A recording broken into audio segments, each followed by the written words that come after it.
Bienvenidos a un episodio más de Acciones a Favor. Yo soy Claudia Tercero y el día de hoy estaré entrevistando a Indira Kempis. Indira es originaria de Cuautla, Morelos, licenciada en Comunicación por parte del TEC de Monterrey. Cuenta con una maestría en Administración Pública por parte de LEGAM. Es activista, política y ha ocupado el cargo de senadora de Nuevo León del 2019 al 2024, siendo secretaria de la Comisión de Desarrollo Urbano, Ordenamiento Territorial y Vivienda. Te invito a escuchar este episodio en el que Indira me cuenta sobre su niñez, los motores que tuvo para salir adelante con el ejemplo de su madre y su abuela, lo que la movió a convertirse en activista e involucrarse de lleno en la política. Bienvenidos a Acciones a Favor. Yo soy Claudia Tercero y he creado este espacio para darle voz a las acciones que líderes realizan para transformar vidas y construir un mejor país. Te invito a escuchar cada episodio para que conozcas sus historias y lo que los mueve a tomar acción. Bienvenidos a un episodio más de Acciones a Favor. Yo soy Claudia Tercero y el día de hoy tengo el gusto de entrevistar a Indira Kempis. Indira, bienvenida a este espacio. Gracias Claudia, me encanta estar aquí contigo. Ay, no, la verdad es que encantada de recibirte. Tengo un montón de cosas que me gustaría platicar contigo y pues bueno, me gustaría empezar, sabes que pues he venido viendo toda tu participación, esta evolución que has tenido y pues bueno, me gustaría antes de entrar a la Indira de hoy y entender pues toda esta trayectoria, pues me gustaría como conectar contigo desde la parte de tu infancia. He visto que tú te defines como tuviste una crianza, digamos que matriarcal, con tu abuelita y con tu mamá, y pues me gustaría entender ese contexto, pues bueno, ¿cuál es para ti qué ha sido crecer en este contexto en el que siento que muchas familias y muchas personas en México pues lo hacen, ¿no? Sí, yo creo que siempre fui una adulta muy, muy pequeñita en la casa, pero en parte fue por ver a los ejemplos de mis abuelas, una abuela viuda y la otra separada por violencia intrafamiliar, sacaron adelante a 7 y 8 hijos respectivamente solas, porque no se volvieron a casar en un tiempo en donde eso incluso era inmoral. Entonces verlas en este esfuerzo por sacar adelante a sus familias, a mí me hizo una mujer que en casa veía que pues nosotras claro que podemos ser protagonistas de nuestras historias y por supuesto que en un mundo dominado por hombres, que sigue siendo, no quiere decir que no, pero que nos hemos hecho un espacio. Mi mamá, de hecho, fue la primera mujer en estudiar de su familia y eso a mí también me marca porque yo vi entonces a dos abuelas sacar a estas familias adelante, pero también vi a mi madre, digamos, sortearla con trabajar, estudiar y todavía así criar a una hija. Claro. Entonces, para mí el todo es posible, los sueños son alcanzables, hay que concretar lo que tú piensas para tu vida, hay que tomar decisiones importantes de qué es lo que quieres para ti como persona, más allá del género. Pues sí me definió desde muy pequeñita para ir, digamos, pensando en cómo iba a ser yo a los 20, a los 30, a los 40 y te puedo decir que ahora me siento muy orgullosa porque esas historias que no son típicas, porque no en todos los lugares pues, se nace en una familia disfuncional, porque no dejas de ser algo disfuncional, pues tienen estos resultados, digamos, en donde podemos decir la libramos, salimos de la pobreza, que era algo que mis abuelas querían para nuestras familias. Y segundo, pues tenemos también casos de éxito de gente que ha sabido abrirse un espacio en el mundo. Y bueno, pues yo soy también oveja negra de la casa, porque mientras parte del ideal era vamos a ponerle todo el tiempo, dinero y esfuerzo para que la niña estudie, ¿verdad? Claro que a mí me tocó trabajar y estudiar desde los 8 años, pero independiente a eso, pues era que se forme, que sea una mujer educada, claro. que se abra paso. Pero imagínate que pues hace 7 años que me meto a la política, y antes, porque además me hice activista hace como casi 2 décadas. Okay. He sido muy disruptiva en mi casa. Sí, sí. Entonces, dentro de ese paradigma de crear a una mujer que pueda sostener sus ideales y sus sueños, pues también ha sido muy contestataria, ¿no? De quiero hacer esto y lo voy a hacer y yo sé que no es normal. Yo sé que no es lo habitual, pero pues me interesa y es el momento y claro, he tenido conversaciones duras y difíciles con mi madre y con mis abuelas. Claro, que te jalan las orejas, ¿no? De que... Sí, porque así, porque de esa forma, ¿no? Pero mi hijita, piensa qué vas a hacer, tu futuro, tu casa.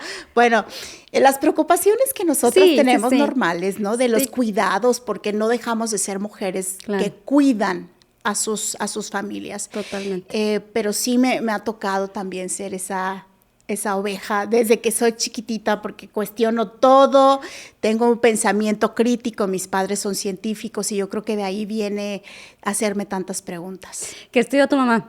Biología. Ah, qué interesante. Biología, sí, es bióloga. Y de ahí también mi amor por la naturaleza, mi interés por el cuidado medioambiental. A ella fue la primera persona que yo le escuché hablar de ecología, cuando de eso no se hablaba en el país. También pues escuché hablar de cosas tan crudas como las enfermedades inmunes, que ahora son pues normales, pero en aquel momento nadie tampoco sabía cómo tratarlas. Ella tiene una especialidad en medicina. Entonces, eso a mí me hizo encontrarme en mi curiosidad. O sea, yo sí soy hija de él, yo solo sé que no sé nada. Claro. Y que vengo al mundo a experimentar, a curiosear, a preguntar, a explorar, a aprender. Y que no pasa nada también si yo digo que no sé. Los científicos es muy, pues digamos, cotidiano también decir, sabes que esto es mi límite y hasta aquí llego. Más allá de eso tengo que complementar con otras visiones y disciplinas. Entonces eso me hizo, digamos, reconocer ignorancias y preguntar y explorar caminos diferentes. Claro, hacerte un sentido crítico de las cosas, ¿no? O sea, estar como constantemente con esta curiosidad de por qué así, por qué no, por qué tal. O sea, que finalmente pues es sumamente valioso. Es que yo sí era niña de ¿por qué la sal es blanca? Ya, claro. ¿No? Pero ¿por qué blanca? ¿Pero por qué así? ¿Pero por qué de verdad? Atosigaba a la gente. Las maestras tenían a veces como que separarme un poco para que no fuera tan veloz. No estuvieras cuestionando todo el tiempo. Sí, chiquitita aprendí a leer. Digo, no quiero ser una Marta Higareda, ¿verdad? Pero a los 2 años aprendí a leer con mucha facilidad en 2 idiomas. Entonces, eso también me abrió otras posibilidades. Claro. Entonces, mi cabeza está configurada desde que soy niña a entender que todo cabe. Y que el universo es tan grande y nosotros somos una cosita ahí pequeñita, nadando ahora sí que descubriendo un camino propio. Claro. Y que es valioso además porque a veces, o sea, qué valioso es el tener el valor de hacer las preguntas, ¿no? Porque a veces no estamos acostumbrados a hacer, o sea, pues porque a lo mejor incomodamos o no está bien visto, o bueno, nos quedamos con la respuesta y a lo mejor no la entendemos del todo, pero pues bueno, eso fue lo que nos dijeron. Entonces como que valioso como niña y luego eventualmente, obviamente, esta medida que uno va creciendo, pues decir, oye, pues si no lo entendí, y si yo quiero conocer y si yo quiero hacer, pues qué valioso tener como el valor de hacer la pregunta, ¿verdad? Sí, he sido también maestra y como maestra siempre les he dicho a mis estudiantes, lo más importante de una buena hipótesis no es el final, es el principio. Claro, la Porque pregunta. si tú sabes cómo armar tu inquietud, aquello que quieres descubrir, tienes que empezar por una muy buena pregunta. Claro. Y la buena pregunta tiene como antecedentes observaciones múltiples. Claro. O sea, no te puedes casar con una sola idea para hacer una mejor idea. Claro, totalmente. Y ese descubrimiento a mí me hizo obviamente muy sensible. Entonces soy una persona que me gusta entender el mundo a partir de la sensibilidad, que pienso que no es malo ser sensible, que no es malo ser curioso y que ahora que veo que hay niños tan despiertos también, ¿no? Tienen tantas curiosidades. Tanta información además al alcance. Sí, que pienso que los padres que tienen hijos así deben de incentivar que no se queden callados, porque luego hay esta manía, ¿no? Ay, ya, por favor. Okay, ¿No? Por favor, digo, yo no tengo hijos, pero tengo sobrinos. Entonces, luego eso pasa. Pero tuve 2 padres que en lugar de decir, Ajá. era como, ¿qué más? ¿Qué más? Vamos a hablar, ¿qué más? Vamos a observar las estrellas, vamos a mirar el campo. Me levantaban a las 5 de la mañana. Digo, primero porque mamá trabajaba y estudiaba y tenía que hacer muchas cosas. Claro. Entonces yo me tenía que Adaptar. al ritmo de mi madre. Que esa es otra cosa que aprendí, ¿eh? O sea, aprendí a ser muy disciplinada para poder, digamos, sacar las cosas. Claro. Pero sí recuerdo esto, que me levantaran de repente porque mi mamá vio un pájaro que ella decía, no lo vas a volver a ver más que en libros. Ok. Pues ven a verlo. Ok, claro. Ven a verlo. Y yo pienso que el futuro va para allá. O sea, el futuro de nosotros, de los humanos, tiene que ver con empezar a encontrarnos hacia lo que hay adentro y lo que hay afuera en una comunión que la posmodernidad nos ha arrebatado. Claro, ¿no? el tema de la curiosidad, porque pues todo lo tenemos ahorita en una pantalla, entonces el voltear a ver alrededor, pues, oye, pues hay un mundo que todavía sigue funcionando independientemente de lo que tenemos enfrente de la pantalla, ¿verdad? Pues o es sea, que sí, claro. la conexión visual. Claro. Yo me he dado cuenta, la gente ha perdido conexión visual. Sí. Y en los ojos se lee todo, se lee el alma. Sí, ¿no? sí. Digo, de forma poética. Pero yo me doy cuenta, ahora ya la gente casi no mira a los ojos porque tiene que mirar una pantalla de celular. Sí. Está en una conversación, pero no está, porque está con una mano aquí viendo los pendientes o los entretenimientos que dan las redes sociales. Claro. Ojo, yo soy partidaria de la tecnología. Claro. He trabajado muchos temas en tecnología. Y pienso que por ahí hay también un montón de cosas lindísimas que descubrir. Pero sí, nuestro país, principalmente en México, somos más consumidores que creadores. Claro, totalmente. Y el mundo tendría que ir en el sentido de la creación. O sea, si somos hechos a la imagen y semejanza de Dios, pues somos creativos por naturaleza. Prácticamente nacimos para crear. Pero pues no para estar consumiendo todo el tiempo. Sí, fíjate, ¿no? Qué interesante, nunca lo había cuestionado, somos consumidores, pero no creadores, y ahorita el valor está justamente en la creación de contenido, en la creación de nuevas tecnologías, en la creación de nuevas formas de producir, o sea, en la creación como tal. Oye, qué interesante, ¿qué ha significado para ti ahorita que te escucho con este tema de la curiosidad, con este tema de que nunca te quedabas pues con la duda, que estabas cuestionando en tu rol de mujer y en este crecimiento que has tenido, qué ha significado para ti justo cuestionar? Muchos sacrificios, porque lo que decía, desde que somos niños nos condicionan a que hay preguntas que solo hacen los adultos o que solo hacen cierto tipo de personas o que hay un límite del conocimiento. Como a mí en mi casa no me enseñaron a eso, sino a ser muy abierta. Cuando sales a la calle y traspasas la puerta de la intimidad de tu hogar, pues resulta que cuestionar se vuelve casi una agresión a las personas, porque no todo el mundo está acostumbrado a las conversaciones difíciles. Claro. Y eso sí a mí me ha causado conflictos. Ok. Porque soy una persona, digo, franca y me gusta, obviamente, y pareciera que a veces estoy diciendo algo como que es muy imprudente o incorrecto. Ok. Pero al final, pues, es provocarnos y ser honestos lo más que se pueda, ¿no? Psicológicamente también mentimos, somos seres humanos. Claro. Pero bueno, pues, parte de descubrirnos es provocarnos. Y sí, o sea, yo desde niña, desde la escuela, siempre fui como muy señalada por, pues esta chava es muy precoz, ¿no? Está en otra onda, está en otro mundo, tiene su planeta, pero al mismo tiempo muy respetada. Okay. Por las comunidades o por la gente o las personas que también era como, pues ella ya lo dijo, pues entonces vamos con ella. Claro. Sí. Claro. Y desde cuestiones familiares, ¿no? O sea, con mis primos siempre fui la que, oye, pero ¿por qué esto? ¿Y por qué lo otro? ¿Y por qué nos comportamos así? ¿Y por qué? Entonces, pues al final es como, mira, no tiene, o sea, sí, parece como que es la loquita del cuarto, pero tiene un poco de razón. Y cuestionar me llevó, de hecho, a tomar decisiones importantes en mi vida. ¿Cómo cuáles? Por ejemplo, la universidad que elegí. El TEC. El TEC, sí, claro. Okay. Cuando hay personas que me preguntan, oye, pero ¿por qué el TEC?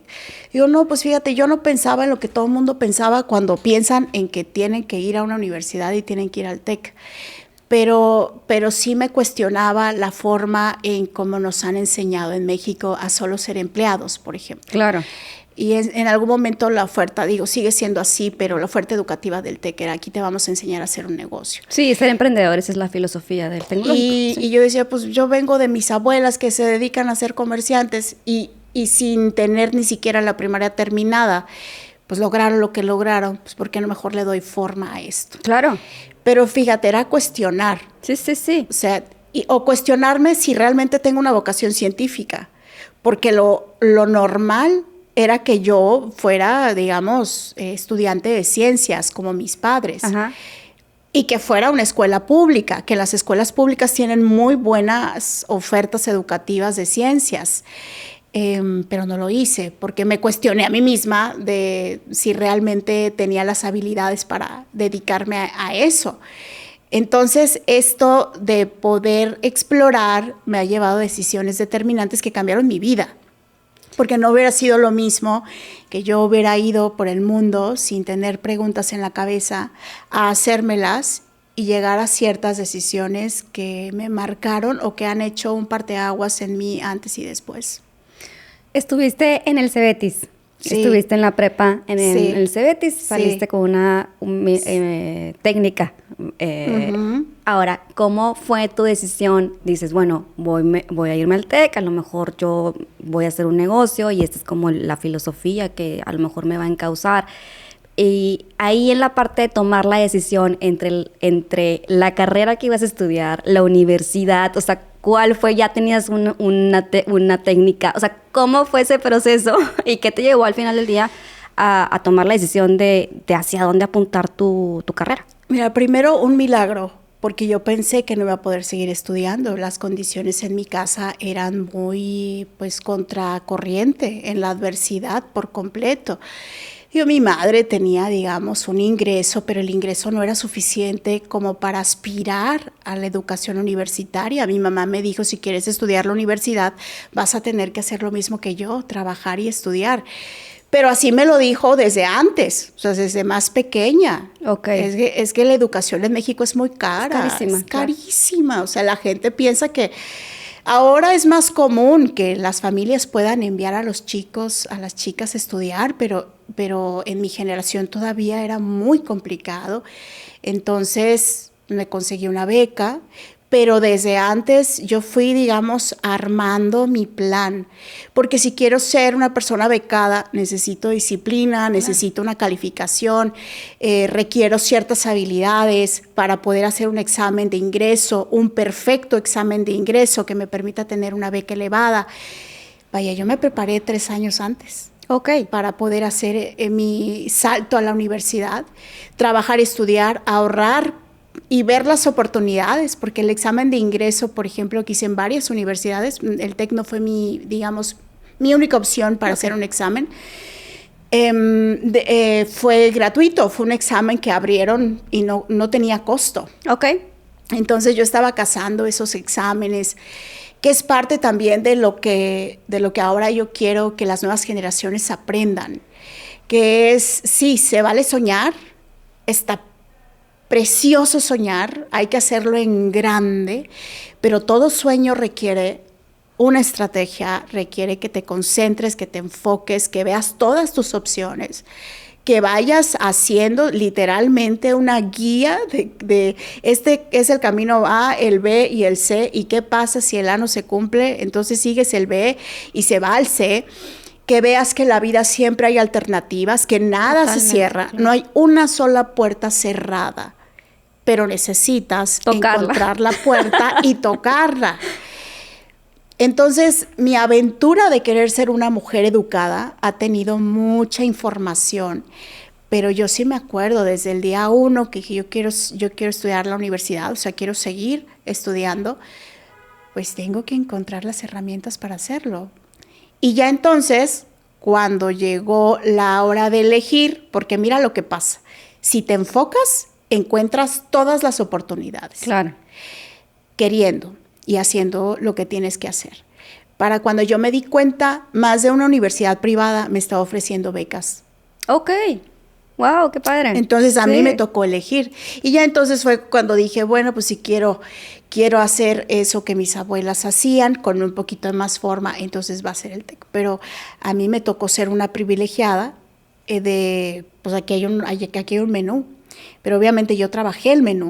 Claro, pero el privilegio se dio porque tú tenías muy consciente cuál era tu realidad, cuáles eran las limitaciones, tu mamá fue muy honesta con ellas y desde un principio estuviste diciendo, bueno, pues yo quiero ahora sí que lograr estudiar y fuiste enfocándote como dices, o sea, trabajando para eso, no fue como que de pronto las oportunidades se abrieron mágicamente, ¿verdad?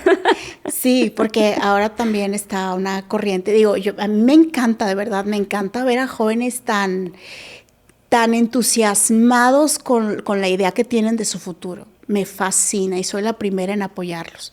Pero sí no se queden nada más en el terreno de la manifestación. Claro. ¿No? Sí. O sea, digo, está muy padre, pero hay que hacer cosas. Claro, y hay que buscar esas puertas y tocarlas y algunas hasta romperlas. Claro. A mí me pasó en la política.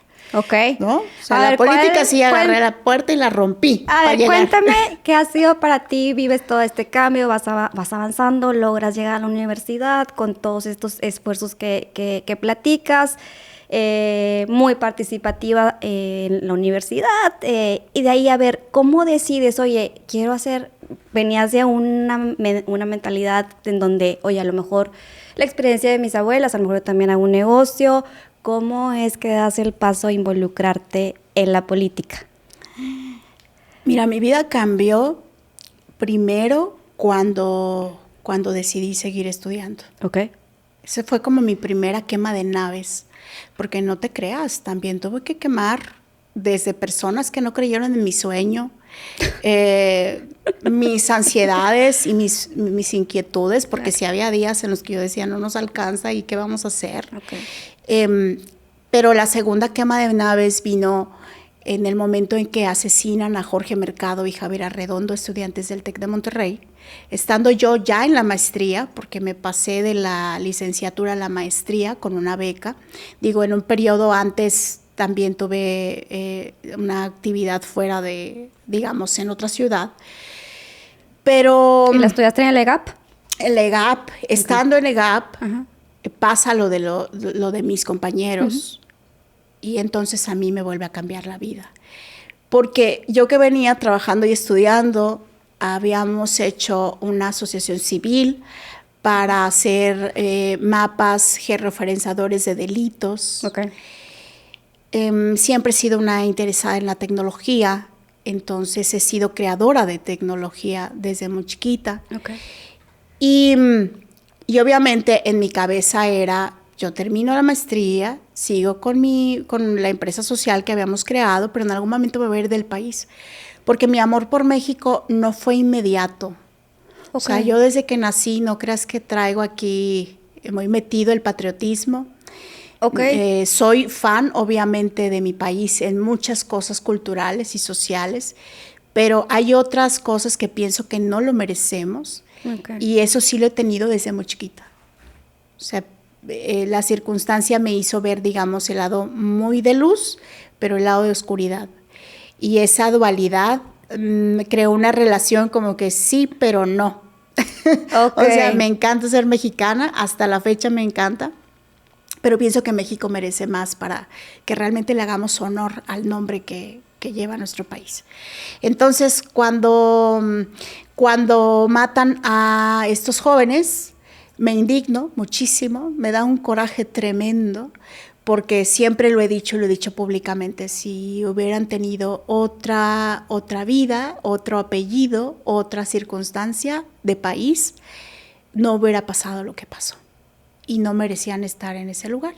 Entonces, toda esa indignación la llevo a la calle, me hice líder del movimiento estudiantil, que en su momento exigía investigación de los hechos, memoria, obviamente, honrar la memoria, porque de inmediato dijeron que eran sicarios y eso no era verdad. Y por supuesto, pues castigo a los responsables, que hoy de hecho ya hay militares en la cárcel, a partir de todo un proceso que las familias han llevado durante estos últimos años. Pero para mí eso cambió, porque de ser la joven dedicada, con un camino trazado, la joven ejemplo, que prácticamente estaba como rata de biblioteca, encerrada en ver su futuro, no el futuro de nadie más, que eso también es otra cosa. O sea, yo, si bien he sido generosa, porque así me han enseñado en mi casa, no he sido todo el tiempo una persona solidaria. Okay. Solidaria es una expresión más grande. Claro, no, qué interesante que lo digas, porque creo que pocos lo reconocemos, ¿verdad? O sea, sí. De verdad, creo que vivimos en una cultura en la que normalmente estamos acostumbrados a ver hacia nosotros mismos, y es parte, creo, del gran tema que vivimos en muchas de las cosas que hoy por hoy no podemos resolver. Qué bueno que lo dices así. No lo queremos reconocer, pero hay una doble moral. Por una parte, sí somos un pueblo súper generoso, pero por otra, estamos, digamos, casi cegados a lo que pasa en una realidad que no sea la del círculo familiar cercano y la de los amigos. Sí. Y yo iba así también por la vida. Es muy cultural. Sí. Y además, con un país con tantos problemas, pues yo tengo que salir de este caos. Yo tengo que ver por mí. Yo tengo que buscar mi chaleco salvavidas, porque el Titanic se está hundiendo. Claro. Pero cuando pasa lo de Jorge Mercado y Javier Arredondo, me truena esa condición psicológica, pienso, de nada más ver por mí y por ese círculo cercano. Y entonces entiendo que aunque ellos no son de mi familia, que aunque sus familias no son parte de digamos, mi círculo de confianza, que no merece ningún mexicano pasar por esa situación. Entonces, mira, pues se encendieron hasta lo que no. Entonces salí a las calles y me hice, además, líder de un movimiento estudiantil en un momento en donde la gente me decía, ya ponte a jalar. Claro. De que si ya estás en la maestría y ya te empieza a generar, claro. Ya ponte a jalar, morra, pues ¿qué estás haciendo ahí en la calle? Pero yo sentía que tenía que defender la dignidad de toda una comunidad estudiantil que estaba trastocada por autoridades irresponsables que disfrazaron el crimen para hacer lo que le llaman en seguridad un falso positivo, o sea, hacer pasar este asesinato, esta ejecución extrajudicial por un fuego cruzado en donde estaban en el lugar equivocado. Claro. Y eso no fue así hasta la fecha, pues sigue siendo una situación que marcó al TEC de Monterrey. Pero sí, se detonaban algunas iniciativas como Distrito TEC, sí, claro, y todo lo que implicó esto de a asegurar entre nosotros este entorno, ¿verdad? Porque ahí la comunidad empresarial también se dio cuenta que eso que decían, que se matan entre ellos y nada más, o es la gente de la INDEP, no era cierto. O sea, esa ola alcanza. Sí, es que ya justo en esa época, pues ya todos estábamos, estábamos siendo vulnerables. Y cuando menos ves, los que están a tu lado, ahora sí, los más cercanos, están siendo afectados por esta realidad. Y de ahí pasé a un extremo de ser prácticamente anarquista. Entonces te imaginarás, pues yo dije, no, ya aquí me quedé como luchadora social eterna. Ajá. Porque cuando no era la paz, era el transporte público, eran los animales, eran las mujeres. Tú dijiste, voy a luchar por todo lo que en este momento a mí me mueva y voy a estar empujando. Fábrica de pancartas. Yo le hago su pancarta. Yo le escribo la mentada al gobernador.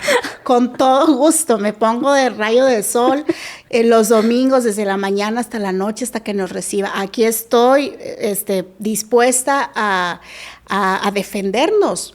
Y o sea, no yo te me da- volví una el mie- guerrera de primera línea en la batalla. ¿Y el miedo, Indira? ¿No te da miedo? El miedo a mí me lo quitó la pobreza. Fíjate qué fuerte. El miedo a mí me lo quitó venir de los bajos mundos, como quien dice. Porque en el inframundo, como le llamo yo, pues imagínate, pues el primer miedo básico es si vas a tener para comer o no. Y cuando aprendes a atravesar ese miedo, pues todos los demás miedos se hacen chiquititos. Y yo crecí también pues en una comunidad muy brava. Entonces para mí, digo, siempre he sido una persona pacífica porque justo me pasó al revés. En lugar de querer ser como esas personas, yo decía, no, yo no voy a agarrar, ¿verdad? Una pistola y el machete, no, espérense. Hay formas. Sí, claro, de hecho, el diálogo y... o sea, de hecho, por claro. eso estudié para ser una persona que pudiera, digamos, ser mucho más consciente de gobernar sus emociones y sus pensamientos y tener más claridad en lo que quiere para su vida. Pero si vengo de una comunidad brava, entonces eso también me hizo muy resistente, muy resistente. Y digamos que claro que es riesgoso ser activista, defensora de derechos, ser una persona congruente con estos ideales, por supuesto que te hace objeto de un sistema que no quiere cambiar. Y claro que los primeros en atacarte van a ser aquellos a quienes les estás trastocando los intereses. Pero siempre he dicho, somos más, solo que estamos silenciados. Y lo que estoy defendiendo es correcto. A eso me ha amarrado, porque yo me acuerdo que desde que empecé a ser activista, ha habido gente que me dice, no, pero eso no es como tú piensas.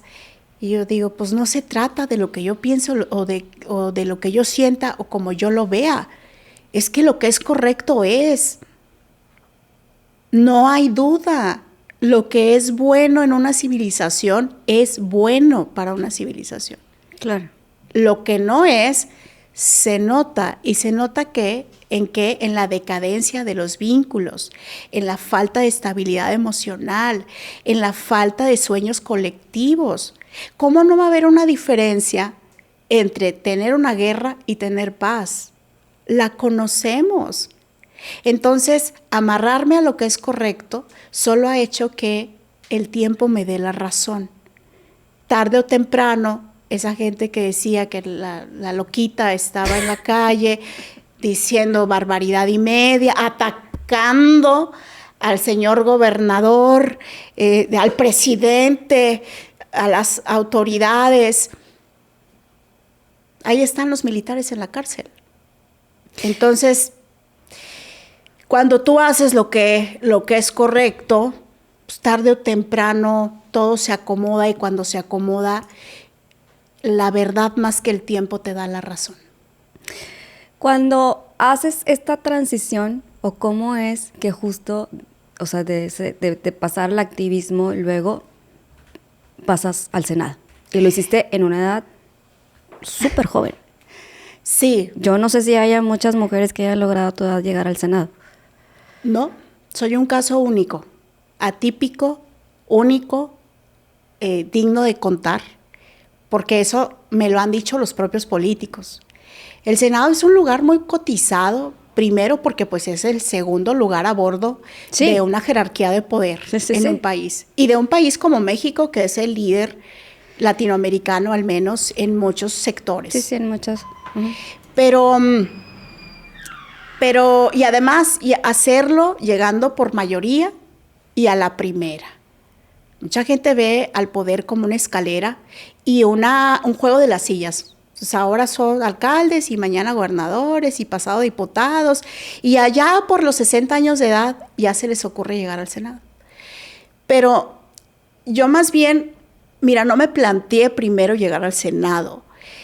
Así como digo que cuestiono todo, es porque en algún momento ese activismo que no me quedé ahí tampoco, porque también empecé a cuestionar de, ay, ya, mucha queja.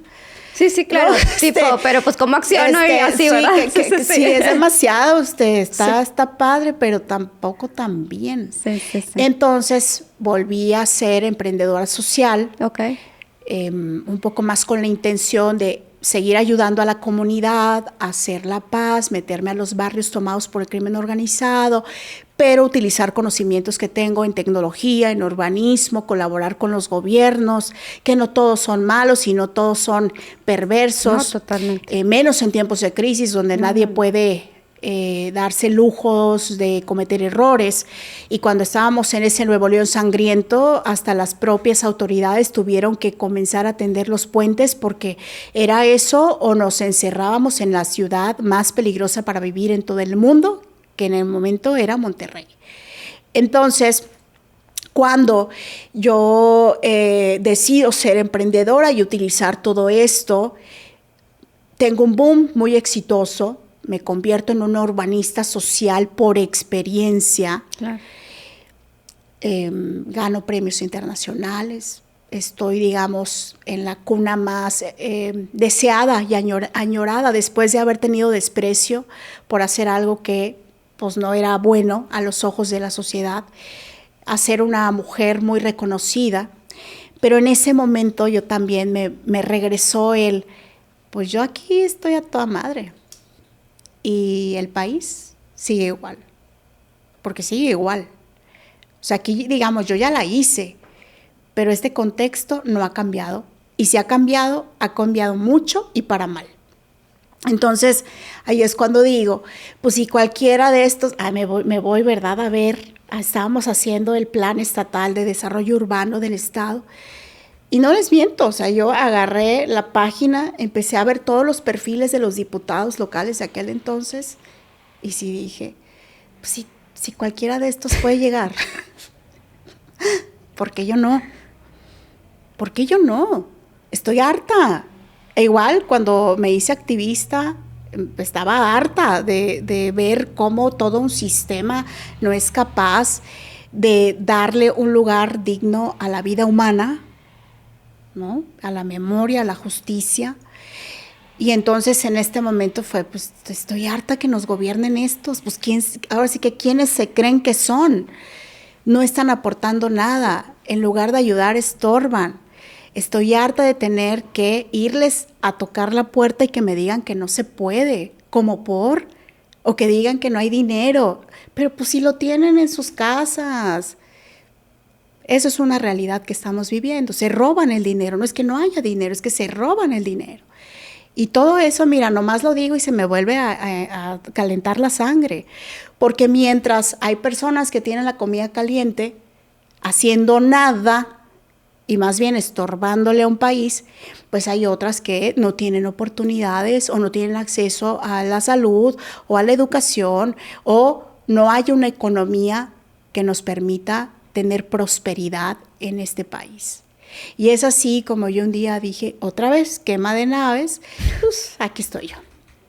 Aquí estoy yo dispuesta a hacer una competencia electoral. Primero fue de la forma no tradicional, por la vía de las firmas. Ahí tuve mi primer fracaso político. Ok, ¿cómo estuvo?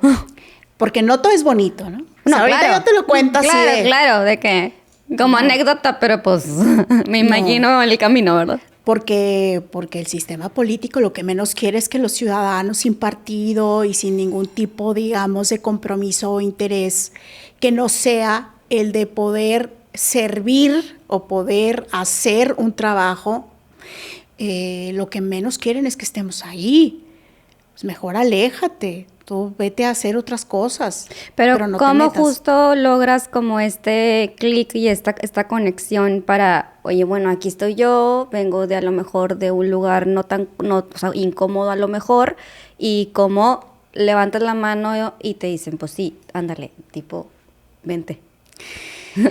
Porque me fui 3 semanas a hacer ese levantamiento de firmas, cumpliendo los requisitos que se tienen para la candidatura sin partido. Yo sí dije, ay, claro que puedo, por supuesto.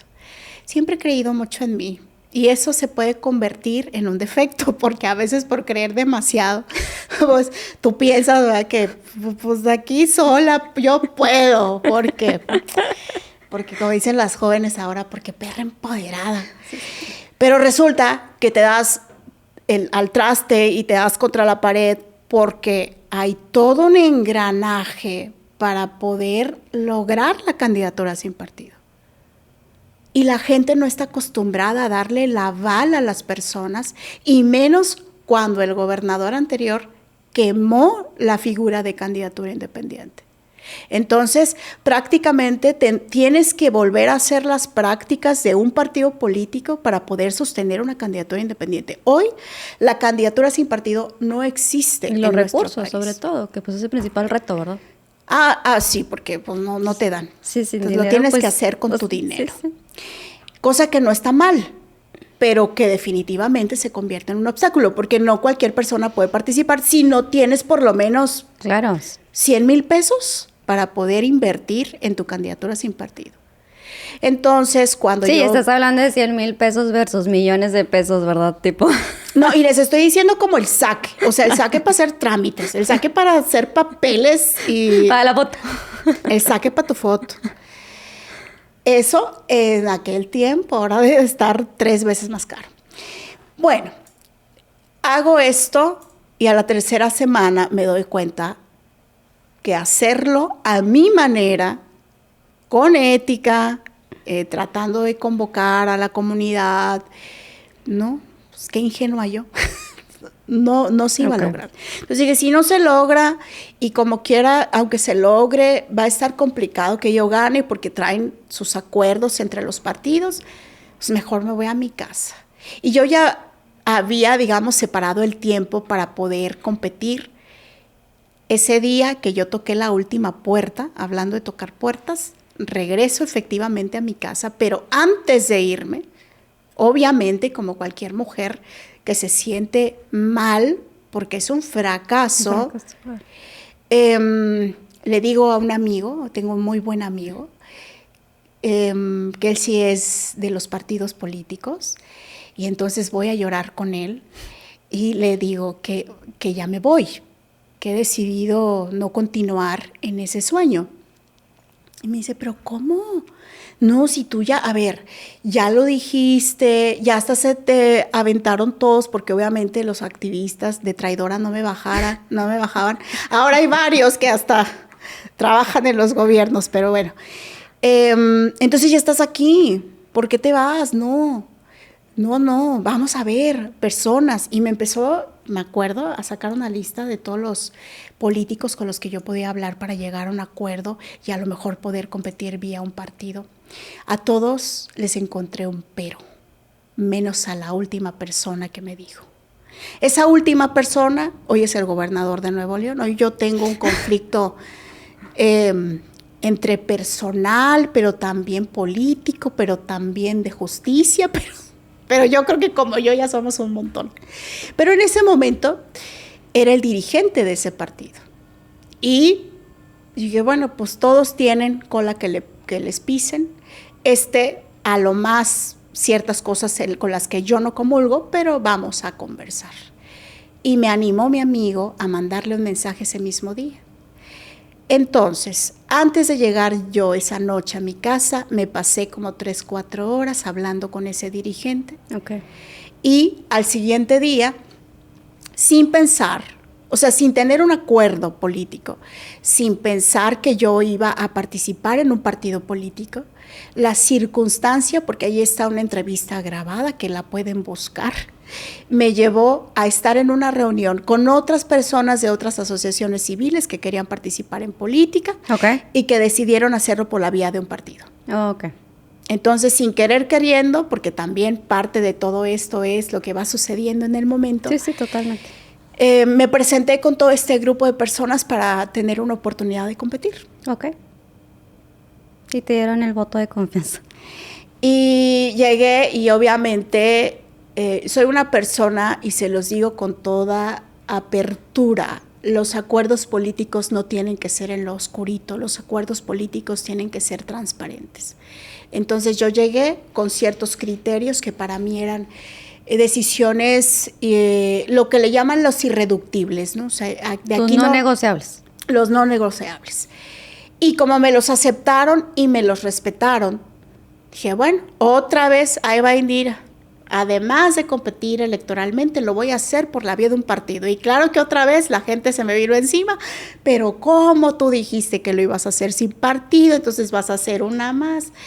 Bueno, es lo que te digo, ¿no? O sea, de repente soy esa dualidad de atreverme a hacer cosas disruptivas y luego se acomoda todo y el tiempo me da la razón.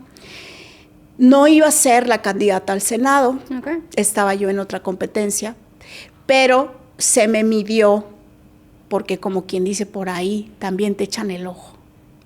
Pues no por nada, pues yo era joven, tenía una trayectoria ciudadana impecable, una guerrera de primera línea, yo aquí aguanto todo y como eso es una pelea fuerte, hay que tener carácter para entrar a la política. Sí, claro. Entonces me echaron el ojo adentro y afuera. Y solita la gente dentro de ese partido y afuera de él comenzó a decir, ella puede ser candidata al Senado, ella puede ser. Me midieron y entonces obtuve esa candidatura. Claro, porque pues, si fuera nada más por la voluntad de los políticos, muchos hombres en la política no elegirían una mujer como yo. Pero cuando la gente se da cuenta de tu capacidad de ganar, obviamente que te abren un espacio y ahí estuvo el espacio. Cuando salí a la calle a pedir el voto de confianza, había trabajo que sostenía esa candidatura y ese porcentaje que faltaba, porque cuando lo medían a él nada más, la fórmula del Senado se compite por 2, cuando lo medían a él nada más, se quedaban en un segundo lugar. Entonces les di el primer lugar con obviamente la gente a la que representé y que me llevó hasta ahí, porque eso que yo pensaba que se hacía en soledad no se hace en soledad, se hace en comunidad. Y para mí la política hoy es eso, es la capacidad que tenemos las personas para llegar a acuerdos y para no hablar de representación como tal, pero sí de qué nos une, cuáles son las causas totalmente, que nos unen. Entonces, yo estoy muy orgullosa de mi historia. Pienso que sí es una entre, yo creo que no existen en México, pero mi necesidad de poder hacer un cambio, de encontrar vías, lo hice como activista, como emprendedora totalmente social, y en la política encontré una manera de cambiar al mundo. Para mí eso es la política. Y 6 años en la pecera de tiburones, pues me crecieron los colmillos. Y me han crecido tanto que pues ahora, a ver, párenme. Oye, pero además en la legislatura, en el Senado, te tocó estar participando en comisiones que hoy representan unos temas que estamos viviendo. Entonces, ¿qué ha sido para ti de esa experiencia a lo que ahorita pues estamos tratando? Pues estuviste, entiendo, en migración en algún momento, estuviste economía, en género. Te tocó ver el tema del TEMEC en su momento también. Entonces, cuéntame hoy con esa perspectiva de los momentos que viviste, la participación que tuviste, hoy todo eso que representa, porque estamos en ese boom, ¿verdad? Mira lo que son las cosas. Cuando yo llegué me tuve que pelear por poder estar en esas comisiones, porque normalmente se las daban a hombres y a hombres que tuvieran una trayectoria política justo para tener esas conversaciones y esos debates muy complicados y tomar decisiones en consenso. Me tuve que ganar el espacio y eso también es un gran logro y es un logro que igual lo adjudico por las mujeres, claro, porque las mujeres normalmente eligen o la circunstancia también las orilla a comisiones que tienen que ver con temas que tradicionalmente abordamos como mujeres. Sí, sí. Que ya los traemos interiorizados. Que somos más sensibles por naturaleza. Entonces los señores hacen sus enjuagues en otro lugar. como si estuviéramos en la carne asada, los señores en la carne y las señoras haciendo las salsas. Pero yo sí igual levanté la mano, yo quiero tratar esos temas, son muy complicados, sí, no tengo experiencia como política en la parte institucional, pero son parte de mis curiosidades y quiero cambiar las cosas y tengo otra visión y otra mirada. Okay. Hice un legado de diferentes iniciativas que hoy están vigentes, como si me hubiera anticipado al futuro. Yo, como les digo, no soy bruja, pero sí soy observadora y esa observación me ha permitido construir panoramas o escenarios a los que nos debemos de anticipar. Claro. Y ese ha sido una de mis grandes aportaciones en la política.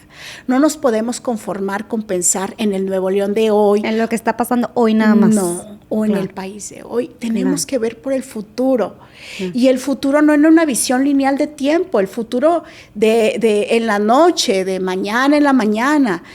Las decisiones son tan rápidas que no nos damos cuenta de que mientras estamos tomando una taza de café, hay un grupo de personas que literalmente están dominando el juego del poder. Y que eso que tomen, esas decisiones que tomen te van a afectar e impactar en tu vida. Entonces, ser una ciudadanía más responsable o ser un legislador más responsable significa ver el futuro. Claro. Y yo estoy muy casada con eso. Me encanta pensar en qué puede pasar y sobre todo, más allá de qué puede pasar, qué vamos a hacer nosotros. Entonces, esta crisis migratoria, económica, de salud pública. Me acuerdo que antes de estar en pandemia, yo me subí a tribuna a decir, algún día vamos a estar todos con cubrebocas. Al año pasó. Y mis compañeros decían, ¿cómo supiste? No hay que tener mucha imaginación para saber algunas cosas. Solo hay que tener sabiduría. Un entendimiento de la situación mundial, ¿verdad? Y querer que no nos pase. Claro. Entonces, la crisis que vivimos binacional, ya estaba asomándose las narices desde hace 6 años. Claro. Lo que está pasando hoy con estas organizaciones del crimen, ya lo sabíamos desde hace 20 años y no lo podemos resolver porque tampoco hay la voluntad de analizar un poco el futuro y tomar decisiones responsables en el presente. Claro, y creo que ahí es en donde genera mucho valor justamente esta experiencia o esta visión de... Yo siempre he dicho que en la política o en el gobierno debería ser como una empresa. O sea, en las empresas hay un equipo operativo que está viendo en el día a día lo que está pasando y está resolviendo y está hands-on. Y hay otro equipo que está viendo la estrategia, a lo mejor a 3 años, y está como diseñando y está tipo pasando la señal al equipo operativo. Pero hay otros que es los CEOs y los directivos que lo están viendo a 10 años y hay un plan muy definido y muy claro y hasta dónde se quiere apuntar.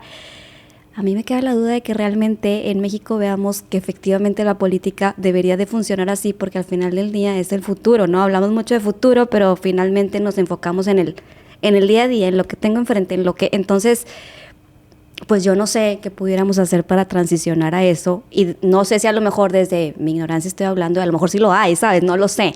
Pero me parece muy interesante que desde tu punto de vista, desde tu accionar, lo veas con esa sensibilidad que genera el valor que justamente creo que falta y necesitamos. Sí, en mis discursos de tribuna siempre decía, hago leyes para anticiparnos al futuro. No hay que echar en sacos rotos que el escenario que viene es difícil. O sea, yo no quiero ser pesimista, claro, pero siempre le voy a dar a la gente información para que comience a planear sus decisiones de futuro. No podemos ir al ahí se va, cuando todo el panorama mundial, y lo comentábamos antes de grabar, se está volviendo cada vez más adverso. Sí, no totalmente. Puedes dejar a un tema de azar lo que puede pasar con tu vida, sí, o lo que puede pasar en el gobierno. Entonces, parte de la corresponsabilidad, porque es de ida y vuelta. Sí, sí, totalmente. Es de ida y vuelta, no nada más es el gobierno, no nada más es la sociedad, no nada más son las empresas, somos todo un conglomerado de intereses. Pero esa corresponsabilidad nos toca hacerla más aglutinada, más causa en común. Y parte del futuro, y se los dejo como una aportación, para mí es hoy tener un gobierno chico, pues ese monstruo burocrático nos come y nos traga, tener una ciudadanía mucho más cercana a esas decisiones públicas. Claro. Y la tecnología lo va a cambiar todo, porque si no nos adaptamos a las creaciones que vienen, entonces sí, considérense como personas fuera de lo que va a suceder. Y parte de esa conciencia es comenzar no solo a entender la tecnología, sino a crear y a usarla con responsabilidad. Que es lo mismo, no solo a entender el gobierno, a usarlo con responsabilidad. Claro. No solo entender el poder, a usarlo con responsabilidad. Porque sí, viene un mundo que se destruye, se va a llevar todo, y volver a construir significa tener una capacidad de planear, de hacer estrategias, y no lo digo porque tú tengas, digamos, una responsabilidad tan grande, pero incluso las amas de casa, o sea, cualquier persona en este momento se va a enfrentar a un reto futuro muy trascendental. Todo va a cambiar. El mundo que conocimos, las instituciones como las conocimos, el poder como lo conocimos, ya no va a ser igual. Y más vale que la gente se adapte y que haga uso responsable de lo que le toque, porque al final es también lo que nos toca. Claro, yo creo que también hemos venido cambiando, y eso creo que ha sido parte de la evolución, que a lo mejor muy lenta, pero sí, muy lenta la verdad, pero sí he visto en los últimos años que hemos tenido una sociedad mucho más activa, mucho más presente, mucho más participativa. No sé si por el tema del acceso a las redes sociales, a qué tipo de información está más al día, al momento, pero creo que sí, mucho tiempo en México estuvimos como en este letargo, en esta participación, en este discurso de que, bueno, pues es un tema del gobierno y pues yo no me meto en política. Pero como que a medida que ha avanzado, hemos visto que las decisiones o el costo de no participar ha sido alto. Entonces, creo que ahorita poco a poco lo estamos dimensionando, estamos participando, pero todavía queda un montón por hacer, y el reto es pues justamente cómo incentivamos a que todos, no importa, tipo si eres ama de casa, no importa si trabajas en un corporativo, no importa si estás en la vida política, o sea, tienes una participación y una corresponsabilidad con que lo que no te guste, con que la problemática que ves, con que lo que quieras resolver o quieras hacer diferente, pues cambie, ¿verdad? O sea, creo que ese empoderamiento nos hace falta. Ahorita tú decías algo muy, muy interesante. Yo dije, ¿por qué yo no? Y creo que cuando vivimos culturalmente en una sociedad en donde las mujeres normalmente nos dicen, no, tú estás encasillada aquí, ¿verdad? O sea, y la mayoría ahí como y como mujeres como nos hemos ido cuestionando de ¿por qué yo no? ¿Por qué yo no puedo ocupar un cargo de liderazgo? ¿Por qué yo no puedo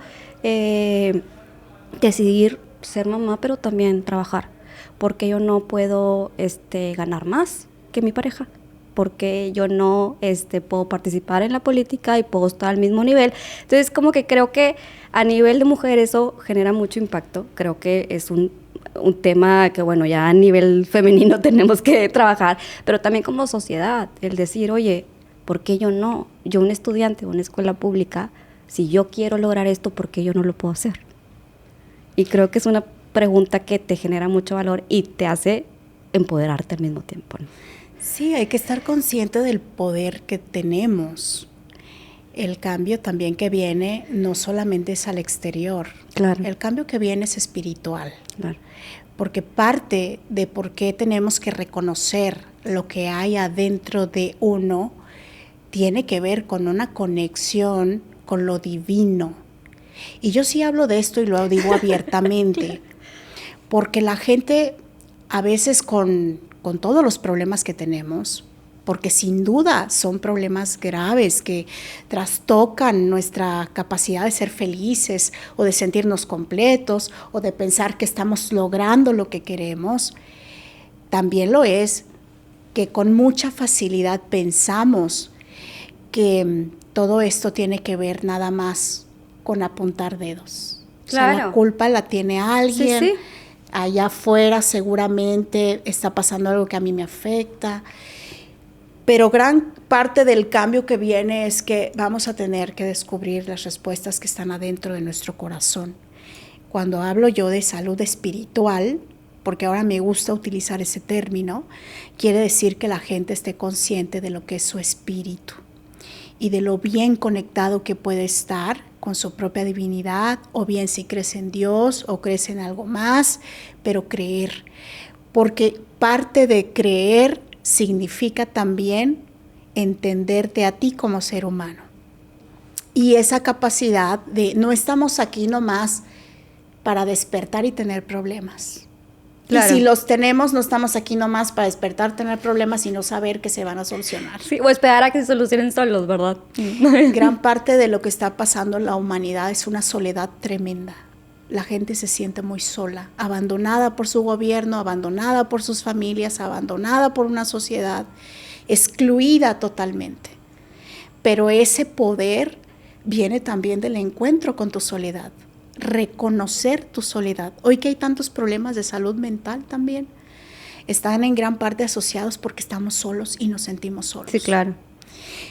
Antes de descubrir la responsabilidad que tenemos para tomar decisiones gubernamentales, porque así se debería de considerar, no es que el gobierno tome decisiones, es que tomamos decisiones, pero vamos a evolucionar a eso, es también reconocer nuestra soledad y en ella encontrar los intereses genuinos que hay para hacer esos cambios. Claro. Ahora mismo la gente encuentra en muchas cosas artificiales la plenitud. Pues la satisfacción inmediata, ¿no? Sí, pero la plenitud está dentro de ti. Y a mí es algo que desde que soy niña me gusta también conectarme a esa idea, que no estoy completamente sola. Claro. Que no estoy en un hoyo en donde nadie pueda tener compasión de lo que a mí me pueda suceder. Y que Dios está, y que de alguna u otra manera eso también te puede sacar adelante. Claro. Los políticos casi no hablan de esto, hablan más de religión, pero yo hablo más bien de entender que parte de incluso la política es también encontrarnos con esa soledad. Claro, porque al final del día, pues el mayor aporte que uno puede hacer es primero trabajar en uno mismo, en lo que lleva dentro, en sus valores, también ser congruente con los valores, y eso se va a reflejar en las acciones alrededor. Y obviamente que si donde nos dediquemos y aportemos nuestra energía, pues ahí va a estar el foco, ¿no? O sea, pero pues el primer trabajo es con uno mismo para después exponerlo. Sí, porque luego la gente dice es que la política cambia a las personas. Yo pienso que no. La política no cambia a nadie. Las personas ya eran así, tan ladronas, tan corruptas, tan violentas, tan abusadoras, tan egoístas, que lo único que tenían que, digamos, tener esa facilidad de encontrar un ladrillo en el cual subirse. Pero ya eran así. Por eso si queremos tener a los mejores políticos, no basta con decir que los tenemos que reemplazar o que tenemos que exigirles más. Como sociedad tenemos que comenzar a entender que se llama educación dentro y fuera de casa. Totalmente. Para que un ser humano correcto, así sean las empresas o sea en la política, en donde se pare, realmente vea por los intereses de una comunidad. Totalmente. Sin esa educación no se puede esperar. Los políticos no, como digo, no somos extraterrestres tampoco, no venimos de Marte, salimos de un lugar. Pero como sociedad tenemos que garantizar que hoy los niños, que a mí eso me está preocupando muchísimo. Te digo, y mira que no tengo hijos, pero me preocupa demasiado. Porque digo, ay, mijito, pues si tú nos vas a gobernar en el 2040... O sea, ¿qué va a pasar? Yo estoy así como medio paniqueada, ya no quiero envejecer, pero no crees que por las arrugas, yo amo mis arrugas, pero de repente es como, madre mía. Entonces ahí hay una preocupación, porque el buen político no nace, se hace, y se hace desde un entorno y una dinámica que le permita que en el momento en que tenga la posibilidad de robar, no lo haga. Sea impecable. Claro, porque, o sea, volvemos a la parte de trabajar en uno, pero trabajar en los valores, y los valores se aprenden en casa. Entonces, la primer línea de acción de esta sociedad es en nuestra casa. Sí, por eso la gente es normal que recuerde las mamás de los políticos. Pues es normal. Pues cómo no, pues de dónde salieron, quién los crió.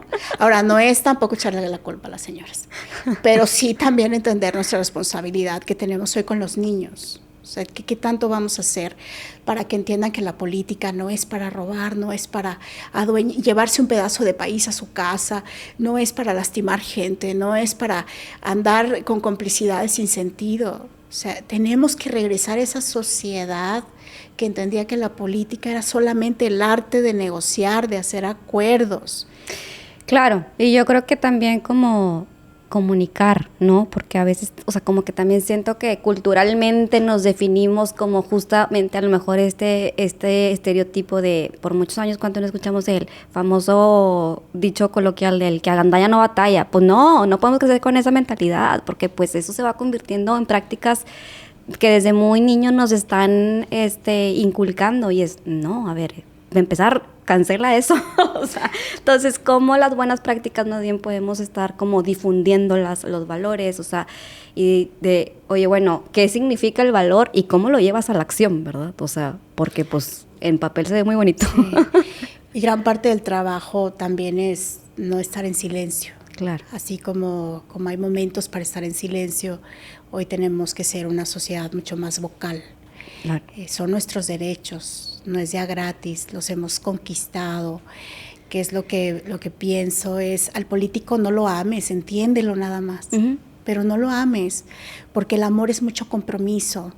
Más bien entiende que es tu vínculo con el poder. Claro. Y que hay que exigir, hay que ser exigentes, porque quien no exige no obtiene lo que sí merece. Claro. Y eso es algo que también nos tenemos ahora. O sea, sí somos un pueblo que se merece lo que tiene, sí, por supuesto, porque no exigimos, porque nos quedamos callados, porque no somos capaces de, por lo menos, levantar tantito la voz y decir y señalar esto no está bien. Entonces, gran parte del trabajo que sí es como vernos en un espejo y entender que nada va a cambiar si no cambias tú. Totalmente. Pero también, si no, al otro, en esa reciprocidad, le pides que haga lo consecuente. Claro. Eso es como las relaciones de pareja, sí, pues yo puedo estar yendo a terapia todo el tiempo, pero si la otra persona no hace su parte, pues entonces la relación no funciona. Y tenemos que hacer gobiernos funcionales. Claro. ¿Qué significa funcional? Pues tú haces tu parte, yo hago la mía, y entonces encontramos ahí áreas de oportunidad para crecer y evolucionar juntos. Claro. Pero sí, lo que te digo es, para mí el futuro es gobierno chico. Es gente cada vez más alejada de los partidos. Yo por eso me salí de los partidos políticos. Ya no estás ahorita con ningún partido. Ya no. Okay. Ya no, jóvenes. Yo creo que el futuro institucional de la política ya no está en los partidos políticos, está en los vínculos que puedas hacer institucionales. Las conexiones, claro. Con la misma sociedad civil. Okay. No quiere decir que no existan los partidos en el futuro, pero concebidos hoy como están, solo son estructuras jerárquicas donde 2 o 3 tienen poder, el resto es una base que aplaude, que se queda con la peor parte, y al final todos terminamos siendo afectados en una democracia simulada porque no estamos votando por la gente que merece llegar. Okay. Por eso también mi historia es única. Claro, claro. Porque yo sí competí. Reprobaste, pero que trataste de ser independiente, después fuiste un partido y ahorita pues ya estás como de forma otra vez en el activismo, y entonces de forma independiente, pero lo viviste, exploraste y de pronto dijiste, bueno, pues a lo mejor por aquí este no es el camino, ¿no? Y cuando lo quise hacer otra vez, levantando la mano para ser presidenta de México, y se me vino el sistema encima y violaron mis derechos, entonces ahí también me di cuenta. O sea, sí es una democracia simulada, porque cuando ni siquiera te dejan competir, que nada más es competir, no es que te la den gratis, no es que pidas un favor a cambio, no, es competir. Quiere decir que el sistema de partidos políticos es inservible a los intereses de representación genuinos que tiene la sociedad. Por lo tanto, el futuro también de los partidos políticos es que se van a comenzar a vaciar los partidos tradicionales. Y quizá ya tengamos más bien núcleos de organización por ideas o por causas. Porque mientras los partidos sean los negocios de algunos cuantos, esto tampoco va a funcionar. Y es algo de lo que yo me di cuenta. Por eso ahora, claro que ha sido una experiencia, pasé por dos, prácticamente muchos años en uno y unos meses en otro, sin militar, porque seguí siendo, digamos, una ciudadana sin militancia, pero sí me di cuenta de que por ahí no va el futuro. Okay. ¿Qué le dirías a una mujer que quisiera involucrarse en la política? ¿Cuáles serían los retos? ¿Qué le dirías? Primero, la política no es para cualquier persona. Okay. Por eso es muy importante hacer introspección, si realmente te gusta, si puedes con esas adversidades que tú ves en las experiencias de otras mujeres, si tienes las capacidades o las puedes formar, porque también no se nace siendo política. Todo el mundo, sí. Hay capacidades que se forman, que no hay necesidad de nacer con ellas, pero debes tenerlas muy bien ubicadas. Y si es un sueño que merece la pena vivir. Ok, de plano. Sí, claro, porque no, yo por mí, pues que pasen todas, pero la verdad es que es muy complicado. Necesitas tener un sueño que merece la pena vivir, y digo la pena, porque el 99% de las situaciones a las que te enfrentes van a trastocar tu parte más personal, y más nosotras que somos muy sensibles a muchas cosas y situaciones. Sortear la frustración, la angustia, el miedo, la soledad, las tensiones cotidianas no es sencillo. Pero si ya tienes ese sueño, pues dale. Defiéndelo. Dale, defiéndelo. Yo, mira, dirigí un grupo de mujeres durante 4 años, de hecho, del partido político con el que ingresé a la política. Y fíjate, ¿cómo hay el síndrome del impostor en las mujeres? Bueno, es que las mujeres lidiamos con eso constantemente, ¿verdad? Es que a lo mejor no estoy ni tan bonita, ni tan inteligente, ni tan fuerte, ni tan valiente. Reina, otra vez, haz el ejercicio de ver la lista de todos estos compadres. ¿Los ves? Fuertes, valientes, inteligentes. Algunos, la gran mayoría, no se enojen a los señores políticos, pero la gran mayoría son feos. Yo os digo, para mi gusto, cada quien sus gustos. Aquí sus gustos. Luego, ya te acuerdas los videos de las señoras agarradas y amarradas a los señores. Pero para mi gusto, la gran mayoría. Entonces, mija, pues tienes todo para competir y para demostrar. Claro, el paquete completo, claro. Para demostrar que tu sueño es importante de lograr. Pero sobre todo y ante todo, pues entender esto, la política es para lograr acuerdos, no es para pelearse, no es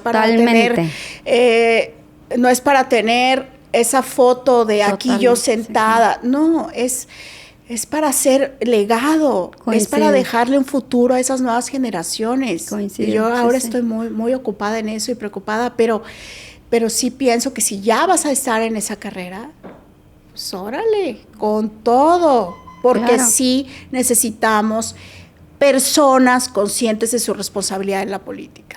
Claro, y creo que pues me encantaría cerrar con este aprendizaje y este justo punto que remarcas. La política es sentarse como en todo. O sea, estás en una organización de la sociedad civil, tienes que llegar a acuerdos. Estás en una empresa, tienes que llegar a acuerdos. En la política tienes que llegar a acuerdos, conectar, ser sensible con la gente, balancear, equilibrar, ser diplomático, o sea, una serie de cosas que al final del día vemos el cómo sí y cómo equilibramos intereses, acciones, o sea, cómo hacemos que esto funcione a beneficio, ¿verdad? La política es para cambiar el mundo. Y las mujeres estamos cambiando el mundo. Ay, Indira, pues muchísimas gracias por el espacio. Me encantó esta plática. De verdad es que te agradezco infinitamente. No, hombre, gracias a ti. Pues muchísimas gracias por habernos escuchado. Este es un episodio más de Acciones a Favor. Nos vemos en el próximo episodio.